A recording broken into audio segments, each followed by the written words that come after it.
What's up, man? It's 40G, man. I'm at the gig, you know what I'm saying? I just wanted to say something real quick about this Nipsey Hussle shit. Yeah, my mustache need a trim, but we rocking, man. I'm at work and getting some money. First thing we gotta realize, man, we gotta stop listening to people, like, and I'm gonna explain why, but we gotta stop listening to people talking about this hood shit, like going back to the hood and shit. That's my first thing, and that's something I wanted to dive in first. But I'm gonna give y'all this, an example of why we can't really listen to that, because it was the same things in the early 90s and the 80s, and even the 70s and 60s and all that stuff. If black people went mainstream, they were deemed a sellout, and basically the black people, other black people didn't fuck with them because they went mainstream.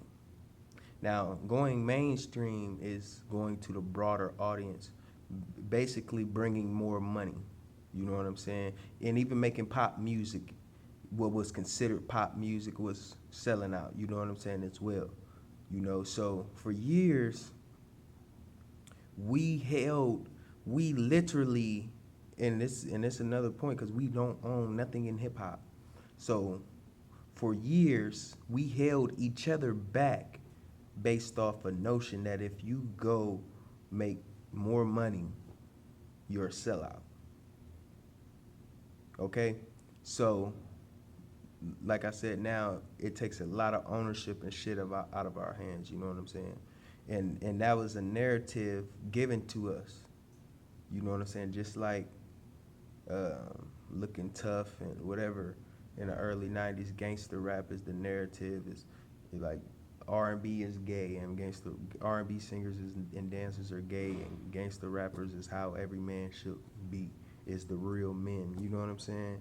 Narratives given to destroy you. You know what I'm saying? So that going back to your hood shit, and I'm gonna say this, that going back to your hood shit is another thing, just like being a sellout. If you don't go back to your hood, it's another reason for other black people not to like you.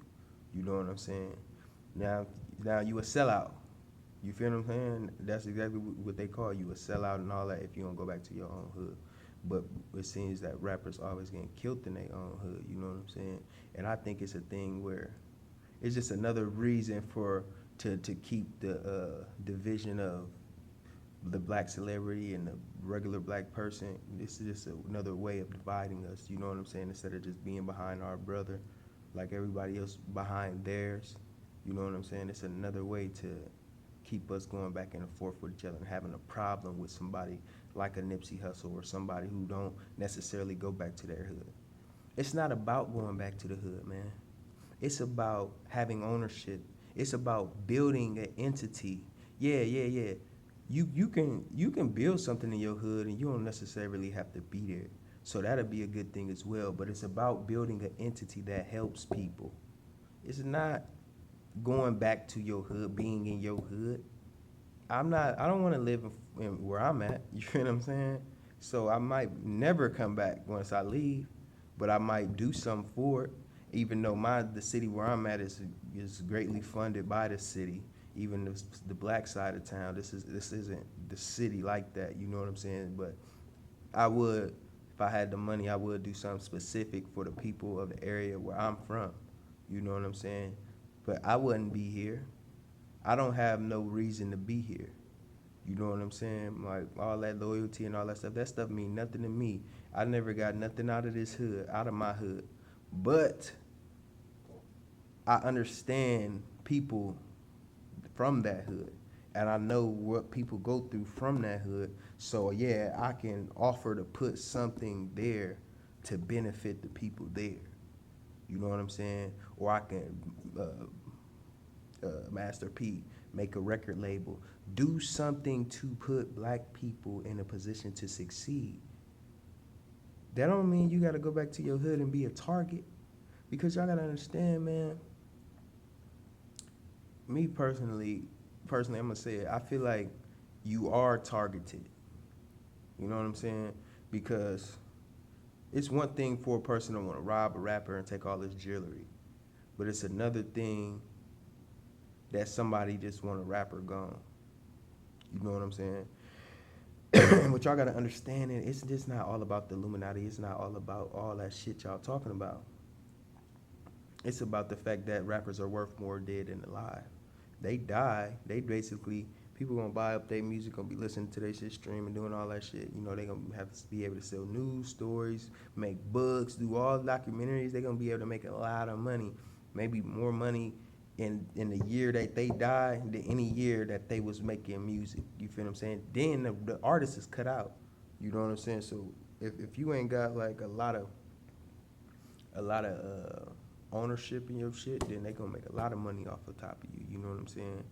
Basically, like Tupac, you can if nigga you can wrote so much music and you can put out albums for the next 9 years. Yeah, you know what I'm saying. So that's another thing we got to take into consideration. It might not have been specifically the government, but another thing we got to look at is that it's not just the government and stuff, man.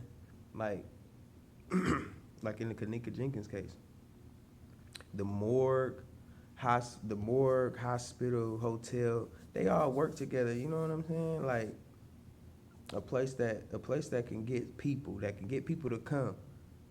And if I can give you, and if I can give you a body of healthy organs, you know what I'm saying? You the morgue, you can take that out. You can do everything that need to be done. We all gonna make bread. You know how much organs cost? If I can bring you 10 bodies, if a hotel owner, if I can bring you 10 bodies a year, you know how much money that would be? You know what I'm saying? So y'all gotta look at it like that, like private prisons. You know what I'm saying?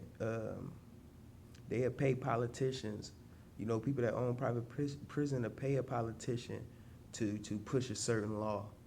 You know what I'm saying? To ensure that they are bringing in a lot of people, man. It's like these entities work together. So I won't put it past the fact that a record label, a powerful record label, could have been working with the police, you know, to get him gone out of that area. Because I was watching somebody, Daylight, the battle rapper. He was talking about how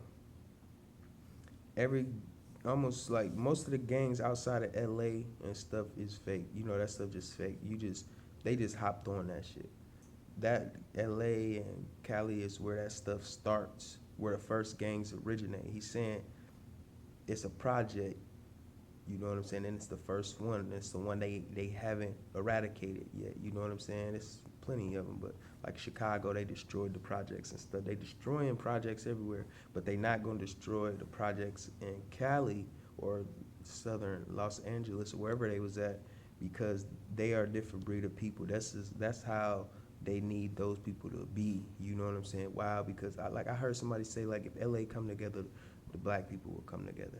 You know what I'm saying? And just correlating both of those two together, it makes sense to me in a way that I really can't explain right now, but it makes sense, man. Just understanding Cali and California people and just that area, you know what I'm saying? In some way, somehow, to me, it makes sense, and I'll be on here probably to figure it out with you guys, but I'm not buying that it was, you know, just some random got mad type stuff, you know what I'm saying? Somebody pointed out he's a snitch. He's an informant, known on paper snitch. So he works with the cops.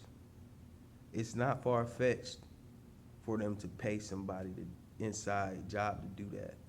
Back in the 70s and stuff, a lot of those cats wasn't taking drugs to sell to their people. You know what I'm saying? A lot of them did it because they seen the money they was getting. They didn't give a fuck about their people. And so if some motherfucker bribe you or bring something to your attention like that, 50,000, 100,000, however much they want to give you, whatever it take to bribe a nigga, they'll do that shit. You know what I'm saying? So I feel like we can't just put it off on one thing, but we just can't look past everything. You know what I'm saying?